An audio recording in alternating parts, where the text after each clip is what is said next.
Thank you very much, Dr. Maharas. I'd like to start with our first session for the day. It's going to discuss digital transformation and automation, the integration of AI, CCTV, and smart systems. So for the first presentation, the title is Reimagining Productivity, the Power of AI-Driven Automations. And I'd like to invite to the stage my dear colleague, Mr. Paraskevas, Chief Operating Officer at Xenatus Global.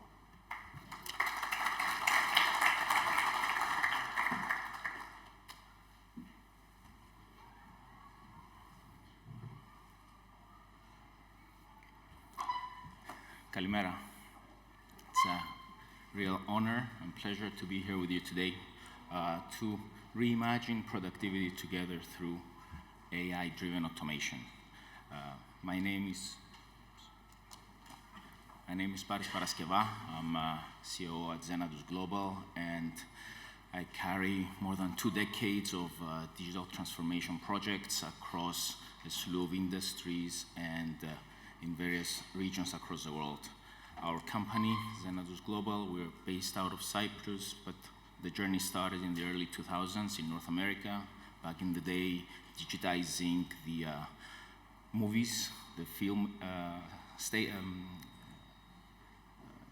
studios in California. Then in the mid-2000s, we shifted gears. We joined the Microsoft ecosystem on the business applications. Back in the day, ERP was the area to be in, and that's where we started. But following in the footsteps of Microsoft and the global technology, we moved also into cloud, into automation using the hyper-automation tools provided by Microsoft, and of course, our latest journey into AI. So for today, we want to give you our side of the story, why we think AI is compelling for business. But at the same time, we want to take an X-ray of today's reality and what we find and see in most organizations, and how we need to start. As Dr. Maher said, we need to start now. The present is AI. It's not a future, it's now. And I want to start with a slide that I copied from a Microsoft presentation from 2-3 weeks ago. LLMs and how fast they have been adopted. I mean, the next closest thing is Facebook, which took it 4.5 years to hit 100 million users, whereas AI took 3 months to reach that same goal. So it's here. I think we're all using it, one capacity or another. We know what it is. So why? What's making it so compelling? And we're going to look at it, obviously, from an enterprise side, from a business, not from a personal use, right? So what we see is, we see that AI is driving efficiencies. It's leading into the capabilities of analyzing massive volumes of data fast, providing us all that information we need to reach decisions. It can automate processes. It makes us a lot more competitive. At the same time, in this ever-changing world we live in, it keeps adapting. We see more and more, and especially in shipping, more and more new applications come on board, on the vessel, with AI and so on, generating new sources of information that were previously not available to us. AI adapts, learns, uses that additional information. So it's an investment that will adapt as times change. And of course, the technology has matured enough. The cloud infrastructure has matured, which is one of the core pillars of AI. And equally important, the human aspect of things. We have AI professionals with experience that can help us in this transformation journey. While technology is advancing, if we take the aspects of our day-to-day business, these have become and are becoming ever more difficult and complex. If we just take decision-making as a very simple example, which is something that happens every day, maybe 8 hours a day, a recent study showing that 65% of decisions we make today are more complex than what they used to be 2 years ago. And the reasons are because We need to access information, we need to access data from different sources. Sometimes it's from different departments within the organization, sometimes also from sources that are outside our organization in different environments. The decision making is no longer based on just the transactional data. We need to consider compliance, we need to consider sustainability, we need to take into effect all of other factors to make a decision. And when we finally do that, it's a correct decision for the moment we're taking it. So we need to revisit it, we need to revise it as things change to make sure that it's always fresh, it's always right. So a few more numbers, and I will not share any more statistics, but we see that AI has been adopted quickly. 88% of companies across the globe, this is from McKinsey, it was released 2 months ago, 88% of organizations are reporting using at least one AI function. What's important to me is that the use of generative AI hit 80% in less than 2 years. We also see that irrespective of size, all companies are at some stage of their AI journey. Some of them are in experimenting mode, some of them are in piloting, scaling. Doesn't matter if they make less than 100 million, more than billions, everybody is joined the bandwagon. Everybody is going into AI. And why is it? Because we're not academic institutions. We're not in technology just for the sake of technology. As businesses across various industries, we have reports showing that AI has helped in the decrease of costs and in the increase of revenue. So there is a payback. There is a significant payback. Now, having said that, let's see what we find when we dive into our organizations. And usually, this is what we see.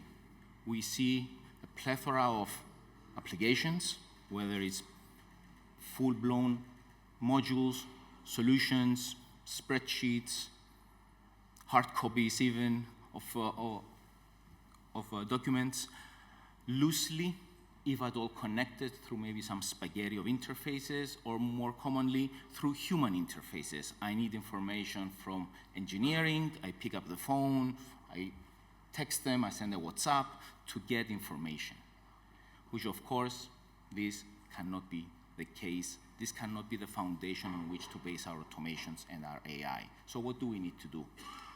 Well, we need to put a brain in the middle. We need to put the technology that will normalize, that will orchestrate the data between our own applications, our knowledge bases, our third-party external data sources to which we have access, streamline all this data, and make it available to our data users, which nowadays is not just our employees.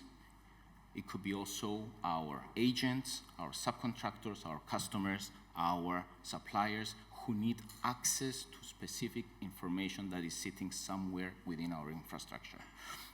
And to take it a step further, with the introduction of AI and AI agents in the different pieces of applications that we're using, and we're going to see a lot of that today, we need to orchestrate our data, we need to orchestrate our AI, and at the end of the day, we need to have a unified user interface on top, which the projection is that that will be AI itself, that basically our consumers of data, our users will interact with our systems through a unified interface, irrespective of what system is underneath. So, the steps. First one is, we need to take the X-ray. How ready are we? What's our digital maturity? Is our data available? And what's the quality of our data? We cannot wait to reach the perfect state of data and then start. That's going to be too late. And we need leadership and culture for this change. Then we have to choose wisely. There's a lot of technology platforms out there, so we need to choose our technology. We need to choose our partner that will walk the journey with us. And then we need to build the vision. We need to build the roadmap of where we want to go, but at the same time, what are the milestones? What are the matrices we're going to use along the way to evaluate our journey? And of course, prepare use cases and pilots.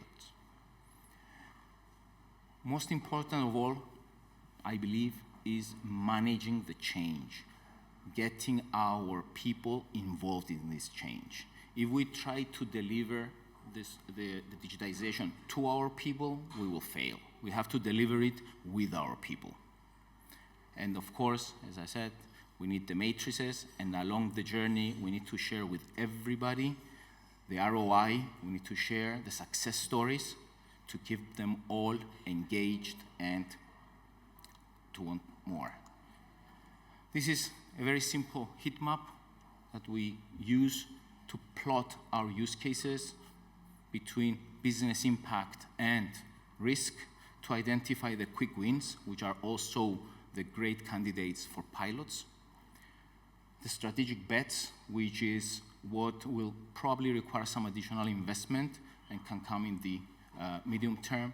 The low priority, which are things that we can defer into the future, and of course the non-strategic ones that we could discard. So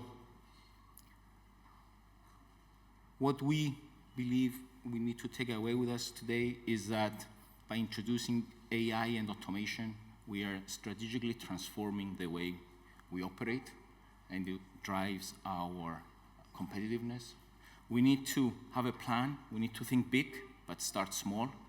We need to go through those pilots to validate that our selection of technology, of partners, our people, everything is ready. And we need to stay committed and collaborate with each other. And if we do that, then the technologies that we're embracing will unlock all the efficiency and the agility and competitiveness. I want to close with two very short videos. We recorded a couple of use cases so that we can leave you with a visual representation of this. So in the first case, we have an AI agent. In this case, we're running it through Microsoft Teams. It could be through anything. And the scenario is, I'm not sure if it started. Yeah. So I have the case where I have fire on board. It's a Cyprus flag vessel, and I need to know what actions do I need to take, what do I need to be aware of, what do I need to report. So I'm giving this scenario to the AI agent. It goes through my data sources that are connected to the AI agent. It comes up with a list of of the findings. It also gives me access to the underlying data source. In this case, it's a document, but that's the beginning. I will then ask my AI agent to generate to-dos, to generate tasks of what needs to be done, assign due dates, if needed, assign colleagues of mine that will be performing these tasks, and then I can either do it the traditional way and follow my planner or my to-do list, my task list to see if things are completed, or again, through my AI agent, I can have it monitor that task list and update me if things are on time or if things appear to be late, escalate, and so on. So it's not just I use it to retrieve information, but it's part of a workflow. It's part of a full automation. Going now on the other side, on the vessel, we all know how vessel inspections go. We all know how they're done today. So in this case, I'm using a vessel inspection app. I'm selecting my vessel based on the data I have, the type of the vessel. I have a questionnaire, and then I record my findings.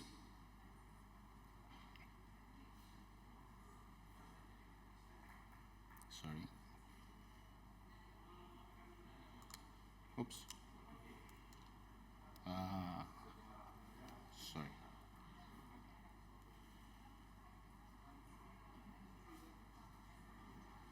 Sorry about that. How do we?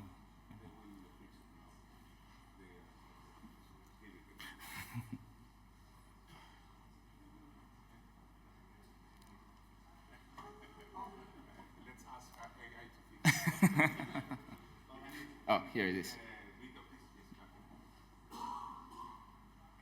Do I need to play it from the gate?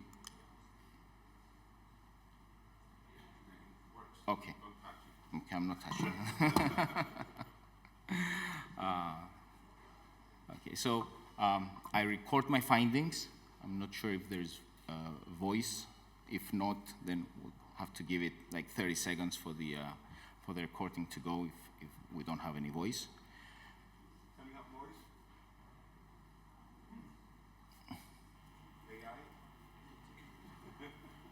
Anyway, so as I'm doing my inspection, I'm recording my findings instead of taking notes, handwritten notes, or using any other means.